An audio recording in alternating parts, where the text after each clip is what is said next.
Daar sê goeie naam. Ons praat vanaand so 'n bietjie grootendeels Afrikaans. Rian Kutse van Fortis Proactive Defence Solutions hier in Pretoria. Ek praat vanaand met Dirk Oosthuizen. Dirk is een van die instrukteurskorps betrokke by die Lone Operator program hier in Pretoria. Dirk, goeienaand, baie welkom dat jy hierdie tyd van die aand tyd maak om met my te praat. Welkom en daar kan jy net vir die mense so 'n bietjie agtergrond gee. Hoe lank is jy nou by Lone Operator betrokke en hoe lank is jy instrukteurs en so? Goeienaand Rian, baie dankie vir die geleentheid. Man, ja, my naam is Dirk Oosthuizen. Ek is al van 2020 af betrokke by Lone Operator. Wel, ek meen, is baie duidelik dat jy 'n passie daarvoor het. En julle ouens werk hard. Ek meen, julle is basies elke naweek op die skietbaan, in die somer in die son en in die winter in die koue. Nee, definitief. Ek dink die resultate spreek van self en as jy kyk na hoe die studente vorder. Definitief. Ons is definitief die grootste in Suid-Afrika en ongelukkig het die mense ook net soveel dae beskikbaar in naweke basies vir opleiding. Dit maak dit aan die een kant bietjie moeilik, aan die ander kant ja, my familie verstaan dit, hulle weet daarvan. Dit is hoekom my vrou self ook met Lone Operator begin opleiding doen het. Sy is self 'n student op hierdie stadium, so lyk vir my hoe kan ek sê, die appel val nie ver nie. Ek het bietjie aan haar afgesmeer. Maar ja, dis altyd lekker om nuwe mense op te lei. Dirk, ons praat so 'n bietjie oor opleiding wanneer dit kom by selfverdediging. En ek het net gedink om 'n klompie video's in Afrikaans ook te doen. Omdat ons ook 'n groot Afrikaanse klomp volgelinge het. So as ek nou uit die oogpunt van 'n beginner, iemand wat nou net my vuurwapen het, jy weet, so ek het my lisensie gekry, ek is deur daai proses, nou het ek my vuurwapen en ek is van plan om bietjie verder opleiding te doen. Ek is nou soekend na goeie opleidingsgeleenthede. So as ek nou begin kyk na opsies by die aard van die saak in my omgewing, waar begin ek as ek nou kyk na goeie instrukteurs, 'n goeie maatskappy om by opleiding te doen en instrukteurs? En ook vereistes vir 'n skietbaan in terme van veiligheid en alles. Wat is die tipe goed wat ek moet na kyk, wat ek moet infaktor in hierdie soektog van my? Rian, okay, daar is basies 2 vrae in een. Kom ons split hom basies na, ons vat die eerste deel, 'n goeie vuurwapeninstrukteur of maatskappy. Persoonlik, ondervindingskennis of vuurwapenkennis of vuurwapenplatformkennis, kom ons stel dit eerder so, aangesien 'n mens meer as een platform van vuurwapen kry. So, ek sal sê 'n instrukteur sal goeie agtergrond, ervaring moet hê in vuurwapengebruik en veiligheid. Tweede punt, ervaring. So wat ons basies in Afrikaans kan sê, real world experience is waardevol, maar die vermoë om jou kennis doeltreffend en effektief te kan oordra, is die belangrikste deel. Maak nie saak hoeveel kennis jy het nie. As jy dit nie kan oordra nie, dan is dit half nuttelose kennis. Derde punt, passie en geduld. Die rede hoekom ek sê passie, jy moet 'n passie hê vir vuurwapens en vir onderrig.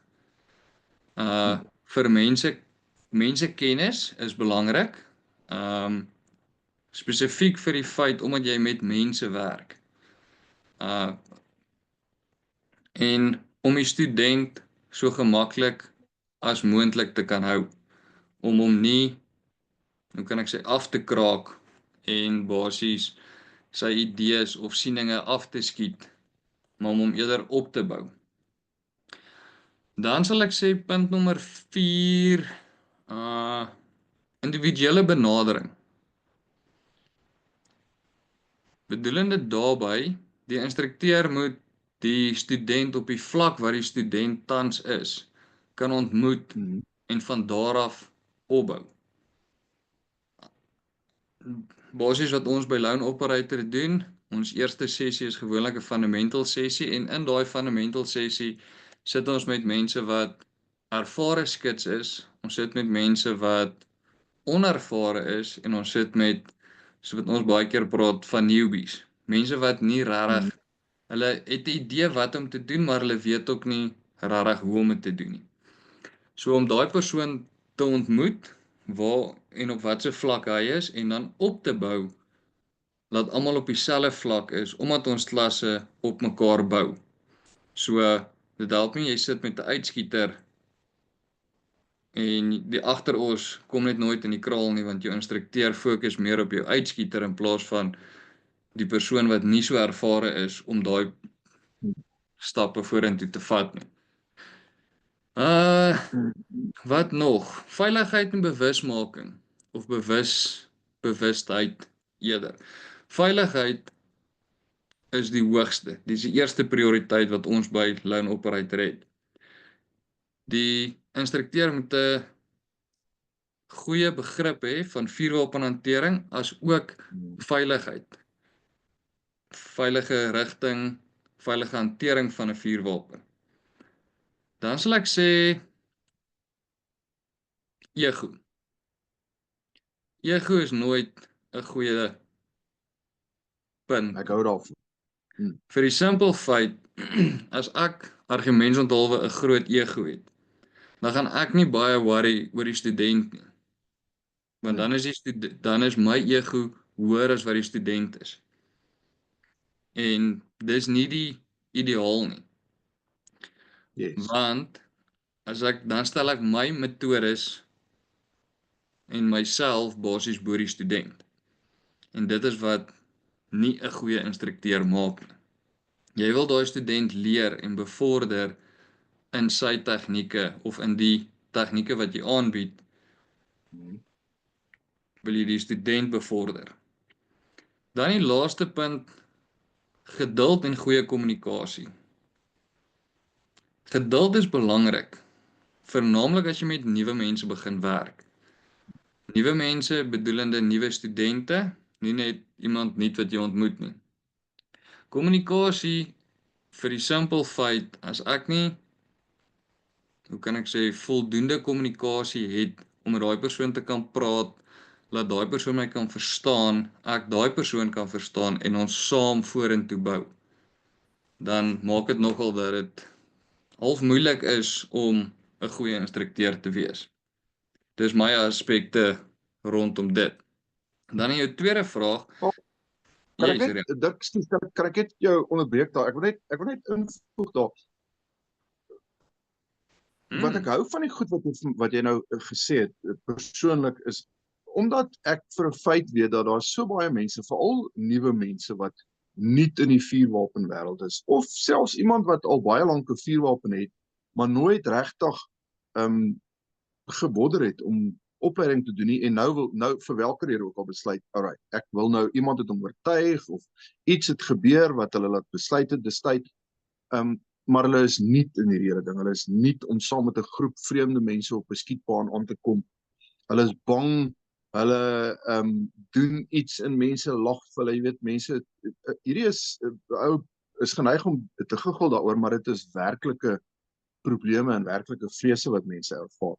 So ek dink ek wil amper so ver gaan om te sê dis kritiek belangrik dat mense weet dat die mense wat hulle gaan afrig op die skietbaan is werklik daar om na hulle belange om te sien en om ek soek na die Afrikaanse woord oor te dra op so 'n manier dat hulle A dit geniet en B aanhou leer.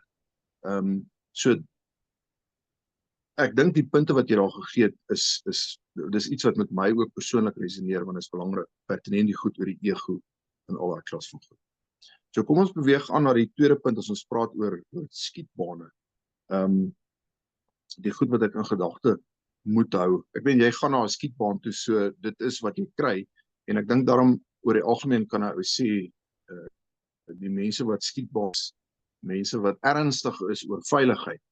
Maar ek wil net 'n paar goed uitlig wat mense wat nie dit ken nie in gedagte moet hou. Okay, veiligheid op skietbaan. Veiligheid is die belangrikste soos wat ek al gesê het. As jy gaan kyk na 'n fasiliteit of na 'n skietbaan, ek persoonlik kyk altyd eerste, is daar duidelike veiligheidsreëls, borde op wat vir jou sê, hoorie, dit is die baanreëls.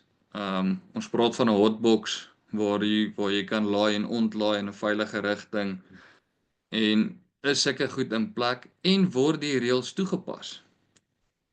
As dit nie toegepas word nie, help dit ongelukkig niks dat daar nie of dat daar 'n baan is, maar elke ou kan doen wat hy wil nie. So baanveiligheid bly punt nommer 1. Tweede is fasiliteite. Is daar badkamers, is daar skadu, is dit 'n veilige omgewing? Is die walle hoog genoeg? Moet ek bang wees vir iemand wat oor 'n wal per ongeluk gaan skiet en my gaan tref of so iets? Daar's 'n klomp baanveiligheidsreëls waaraan 'n skietbaan moet voldoen. Maar as jy basies net daai paar punte wat ek nou genoem het uitvat, gaan jy definitief kan sien, hoor, hierdie is 'n ordentlike baan wat na gekyk word, waar die reëls toegepas word, of is dit maar net hier's 'n stukkie grond, ons skiet hier in 'n veilige rigting, mag jy rond is op 'n veilige plek land, kom ons gaan aan. En om daarbey aan te sluit, ons probeer 'n veilige baan te skep. Met 'n positiewe, hoe kan ek sê, gevoelendheid. Ek persoonlik weet uit persoonlike ondervinding uit, as ek veilig voel op 'n baan, dan leer ek makliker. Omdat ek veiliger voel en ek hoef nie bekommerd te wees, hier mag dalk iets op 'n ander baan gebeur en ek moet verantwoordelikheid vat, of iets gaan met my of met een van my studente gebeur, en dan moet ek ongelukkig verantwoordelikheid vat daarvoor. Ja. Ja, en ek meen aan die einde van die dag is dit ook die instrukteurs wat die baanveiligheid ordentlik moet toepas. En baie ernstig daaroor moet wees. So dit sluit aan by wat jy gesê het van die instrukteurs, dink ek. As ons kyk na opleiding, Dirk, wat is 'n goeie herhaling van opleiding? Hoe gereeld behoort ek dit te doen? Die feit van die saak is nie almal gaan dit, jy weet, elke tweede naweek wil doen of elke een keer 'n maand of iets wil doen nie. Dit hang maar af van mense self, maar is dit goed genoeg as ek een keer elke paar jaar 'n kursus doen? Rian, dis nie 'n moeilike vraag wat jy vra nie, maar daai vraag het verskillende betrekkinge op verskillende mense. Die vraag is, wat wil jy bereik? Wil ek argumentsonthaalwe so goed soos John Wick kan skiet, met die moves en alles, of wil ek basies net my vuurwapen na 'n teiken toe rig, geskoot skiet en dan is ek happy, solank hy die papier tref, is ek happy. Basies op daai punt, ons praat baie in ons klasse van dry firing. Nou dry firing is basies wat ek vandag op die baan geleer het. Kom ons vat module 1. Gaan ek huis toe en ek gaan oefen dit. Sonder om enige skoot af te vuur, gaan oefen ek dit wat ek vandag geleer het. Tot en met basies my volgende sessie, of as daar vrae is, hoe kan ek sê, vra die instrukteurs, vra mede-instrukteurs, ons is regtig 'n groot groep instrukteurs met baie kennis, so jy kan enigiemand van hulle vra, hoorie, ek sukkel met, kom ons gebruik 'n simpel voorbeeld met grip. Ek kry nie 'n lekker greep of grip op my pistool of revolver of wat ook al platform ons nou van waarmee jy werk nie, maar dit bring daai vrymoedigheid om te vra vir hulp. En hoe meer jy gaan Ja. vra vir hulp, hoe meer mense gaan jou help. Ek het nog nie een instrukteur ontmoet wat vir iemand gesê het, nee, weet jy wat, ek weet nie, ek kan nie daai vraag antwoord nie, of wat gaan en net vinnig iets uitdink, net om vir daai student iets te sê nie. Ja. So, dry firing, oefeningsproses, dry fire by die huis, oefen die regte ding reg, dan sal jy resultate kry. Iets wat ons baie op die baan sien is akkuraatheid. Mense sukkel met akkuraatheid. Maar as jy nou deur die hele proses gaan van jou 7 fundamentals, jy kan, kom ons sê, een dingetjie verkeerd doen of nie 100% konstant doen nie en jou skote gaan nie land waar dit land nie. Maar hoe gaan jy weet wat daai een dingetjie is as jy nie, kan ek sê, selfondersoek gaan instel of probeer selfondersoek instel om te sê, okay, weet jy wat, ek sukkel met trigger slap, byvoorbeeld. Hoe gaan jy weet jy sukkel met trigger slap? As jy nie gaan weet dit is waarmee ek sukkel nie, gaan vra vir een van die instrukteurs en nie net wat is my fout nie, maar hoe stel ek my fout reg? Om te weet wat ek verkeerd doen, maar ook hoe om dit reg te stel dat dit in die toekoms nie weer gebeur nie. Ons praat van muscle memory en ongelukkig mense, of althans eintlik ons almal, behalwe absoluut nuwe newbies, so wat ons praat, het muscle memory wat ons moet afleer. Ons is geleer equal height op jou sides en druk die skoot. Maar is daai hoeveelheid druk wat ek op hy sneller toepas altyd dieselfde? Druk ek hom partykeer bietjie vinniger, druk ek hom partykeer bietjie stadiger? Hoe beïnvloed dit my skoot op akkuraatheid? Okay. Val my skoot waar hy moet val of val hy nie? En hoe stel ek dit reg? Ek hoop dit antwoord jou vraag. Ja, dit doen en dit sluit in elk geval ekskuus baie goed aan by die vraag waarmee ek wil afsluit. Oor wat behoort 'n goeie vuurwapenopleidingskursus in te sluit, as dit my doel is om vernuf en my wapenhantering op dreef te kry met die spesifieke doel dat ek dalk een of ander tyd genoop gaan wees om myself te verdedig daarmee, om my kanse te verbeter, om heel of ten minste so heel as moontlik uit so 'n konfrontasie uit te stap. So ek dink jy het nou al klaar van die goed begin noem oor droë vuur wat kritiek belangrik is. Nou is maar as jy nou kyk na, kom ons kyk na byvoorbeeld die Lone Operator program, omdat dit 'n 12 maande program is. Wat sluit dit gewoonlik in wat presies hierdie doen wat ek nou gevra het? Ja, as ek hom kan afbreek, veiligheid is absoluut die kern van enige vuurwapenopleiding. Basiese hantering van vuurwapen en die begrip van veiligheid is die grondslag van alles wat volg op mekaar. As jou grondslag, hoe kan ek sê, nie 100% is nie, gaan jy definitief vorentoe krake optel. Omdat ons klasse alles op mekaar bou, help dit nie. Jy doen een basiese skiet of een fundamental sessie en jy kom terug en nou dink ek hoor jy's John Wick nie. Dit bou alles op mekaar. So jy sal moet gaan kyk, by ons is fundamentals eerste. Okay, is fundamentals die eerste sessie. By module 2 is medies. Nou kom die vraag, maar hoekom is medies so belangrik? Omdat ons met vuurwapens en lewendige ammunisie werk, die kans dat daar is, ek gaan maar rarig sê skraal dat daar iets gaan gebeur, maar die slag as daar iets gebeur,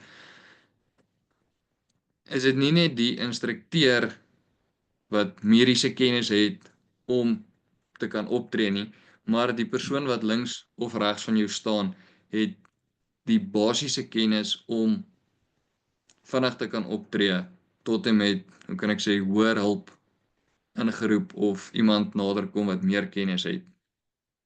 So, Al en en uit dan, die aard van die saak, ek meen, daar kan jy dalk nodig as jy in 'n situasie is om dit op jouself te gebruik of om jy weet iemand langs jou, by jou, agter jou. So ek dink die belangrikheid van medies is, kan 'n mens dit genoeg onderskryf? Ek dink nie so nie. definitief, die ding is, ja, ek praat nou van fisies op die baan, as iets op die baan gebeur, maar wat gebeur as jy by die huis is? Jou dogtertjie of jou seentjie of jou vrou val, kry seer, sny, dit het al gebeur, wat jy is ongelukkig your own first responder. Hoe lank vat 'n ambulans? Hoe lank vat polisie of iemand om uit te kom om jou actually te kom help? En net deur daai kennis, kom ons vat dit nou maar vir medies, kan jy klaar 'n groot, hoe kan ek sê, stap oorkom deur om die kennis te hê, te weet wat om te doen, dit vinnig te doen en dan nog steeds hulp in te roep of wat ook al die situasie mag wees.